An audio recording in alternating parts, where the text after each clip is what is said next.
Jeg synes, den er lidt bred, den der, fordi den går langt tilbage for mig. Fordi jeg synes, at vi bor i et stærkt drikkende land, og det har nogle konsekvenser. Og det gælder ikke bare børn, det gælder i allerhøjeste grad forældre, fordi at det der med, at børn og unge de drikker i Danmark, det er jo ikke noget, børn og unge selv finder på. Det er, uanset hvordan vi vender og drejer det, så er det noget, voksne har vist dem. Så forældre, voksne, lærer deres børn at drikke alkohol, og så bagefter så giver de børnene skylden for, at de drikker for meget. Så det er sådan en form for rollemodeller? Ja, for satan. I den grad. Altså hvis voksne synes, at det var normalt at først drikke alkohol, når man var 18, ligesom man først kører bil, når man er 18 og alt muligt andet. Hvis det var det normale, jamen så ventede børn til 18. Det tror jeg. Hvis det er det, der er det normale, så er det det, man gør. Men det er ikke sådan, det ser ud her i Danmark, og det der er jo ældgammel, det er jo kulturhistorie af rang, der gør, at vi er det mest drikkende land, og vi er kendt i hele verden som det land, hvor forældre lærer deres børn at drikke alkohol. Det er sådan, så det der med grænserne, at der skulle sættes grænser for, ja, det synes jeg. Men det er nogle kærlige grænser, der skal sættes for børn, og det starter allerede, når børn bliver født. Jamen er det noget, I hjælper med, det der med at... Ja, altså man kan sige, den måde, vi hjælper med, også der er SSP-konsulenter, vi hjælper med at give ansvaret tilbage til de voksne, som sidder og synes, at det er forfærdeligt, som børn og unge, vi drikker, men de glemmer at kigge på sig selv. Ja. Så der, hvor jeg synes, det er mest spændende at arbejde, bortset fra, at jeg elsker at arbejde med børn og unge, det er det sjoveste, jeg ved. Men der, hvor jeg ved, det batter, det er at sige til forældre, det kan sgu ikke nytte, når I sidder der og giver ansvar fra jer.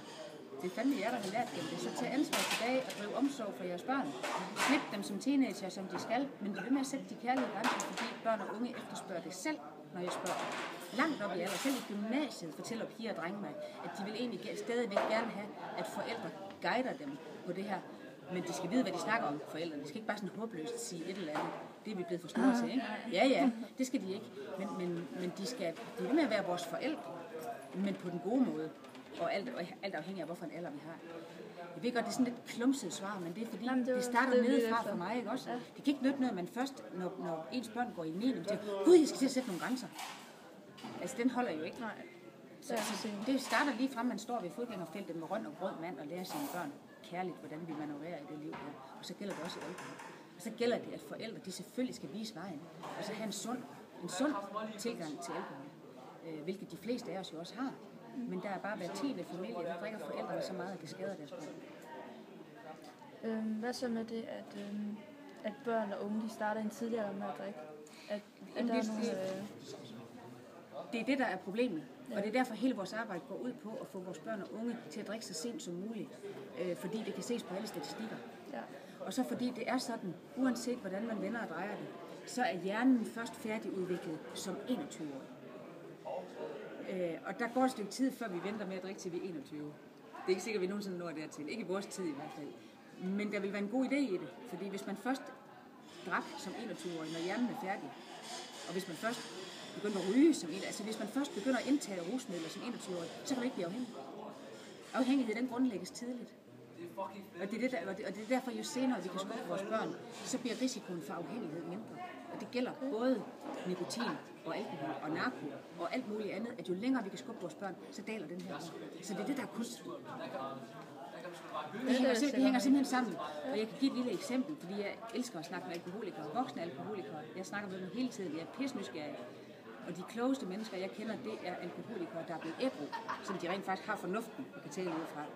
Fordi det, der altid er fælles for voksne alkoholikere, det er, at de er begyndt at drikke i en tidlig alder. De er alle sammen startet til.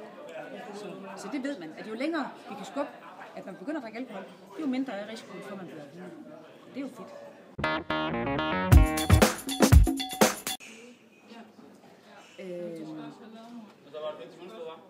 Den gode historie, det er, at det er rigtigt nok, at vi er kendt i hele verden som det land, hvor børn drikker. Og vi er kendt i hele verden som det land, hvor forældre lærer deres børn at drikke. Det er rigtigt. Og det har nogle kæmpe store konsekvenser. Men for første gang nogensinde snakker man i den her tid om, at kurven er knækket i Danmark. Det er aldrig sket før. Kurven er knækket i Danmark, sådan at danske børn for første gang nogensinde er begyndt at drikke senere og mindre end før. Og så går vi lidt på rette vej, fordi det vil nemlig kunne ses på alle, også de børn, der fremover skal fødes, som ikke bliver født i en familie med afhængighedsproblemer nær så ofte, som de gør nu. Så den gode historie, det er, at hvor man førhen for nogle år tilbage, der var det ikke så usædvanligt at møde nogle børn, der havde været berusede i 7. klasse. Det fandtes faktisk. Og det gør det også stadigvæk. Det er det, jeg kalder bump på vejen. Ja. Men det store normale, er I med på, hvad jeg mener? Traditionen er nu flyttet, sådan at man skal helt op i 9.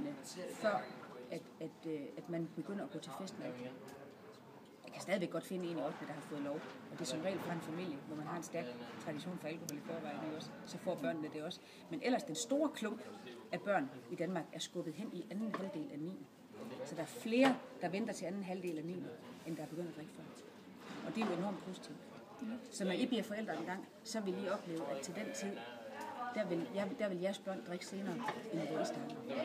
Og det kan kun være godt. Der findes ingen eksempler på, at børn er kommet for sent i gang med at drikke alkohol. Men der findes mange på den omvendte, ikke også, at man er startet for tidligt, fordi det bliver noget tummel, man er ikke klar til det, og hjernen er ikke klar. Så det er den gode nyhed, og den kan I roligt tage med.